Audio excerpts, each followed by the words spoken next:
हे त्रिलोकीनाथ, आप आवागमन अर्थात पुनर्जन्म के बारे में कह रहे हैं। इस संबंध में मेरा ज्ञान पूर्ण नहीं है।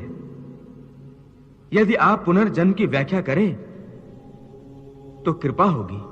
पार्थ, इस सृष्टि के प्राणियों को मृत्यु के पश्चात अपने अपने कर्मों के अनुसार पहले तो उन्हें परलोक में जाकर कुछ समय बिताना होता है, जहां वो पिछले जन्मों में किए हुए पुण्य कर्मों अथवा पाप कर्मों का फल भोगते हैं। फिर जब उनके पुण्यों और पापों के अनुसार सुख दुख को भोगने का हिसाब खत्म हो जाता है, तब वो इस मृत्युलोक में फिर से जन्म लेते हैं। इस मृत्युलोक को कर्मलोक भी कहा जाता है, क्योंकि इसी लोक में प्राणी को वो कर्म करने का अधिकार है जिससे उसकी प्रारब्ध बनती है। हे केशव, हमारी धरती को मृत्युलोक क्यों कहा जाता है? क्योंकि हे अर्जुन, केवल इसी धरती पर ही प्राणी जन्म और मृत्यु की पीड़ा सहते हैं।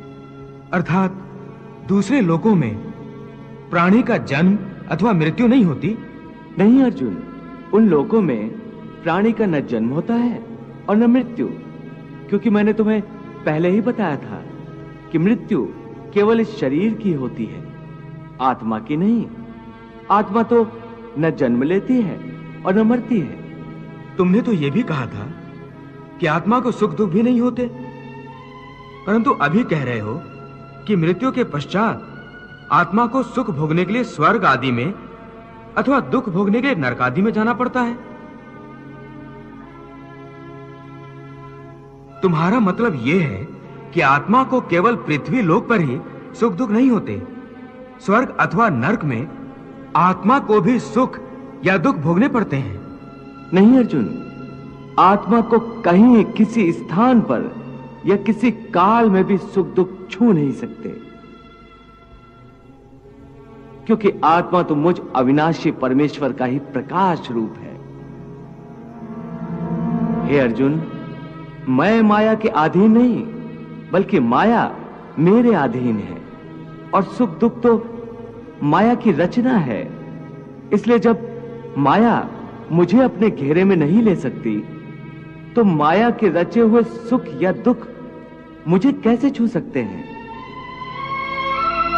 सुख दुख तो केवल शरीर के भोग हैं, आत्मा के नहीं।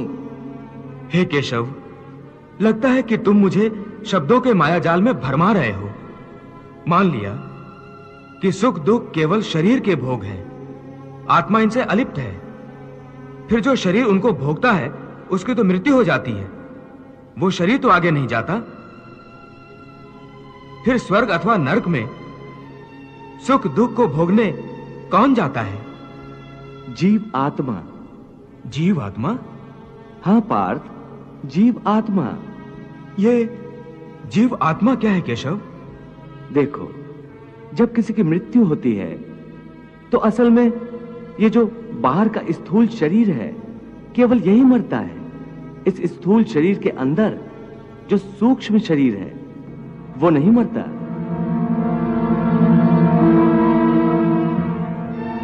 वो सूक्ष्म शरीर आत्मा के प्रकाश को अपने साथ लिए मृत्यु लोक से निकलकर दूसरे लोकों को चला जाता है।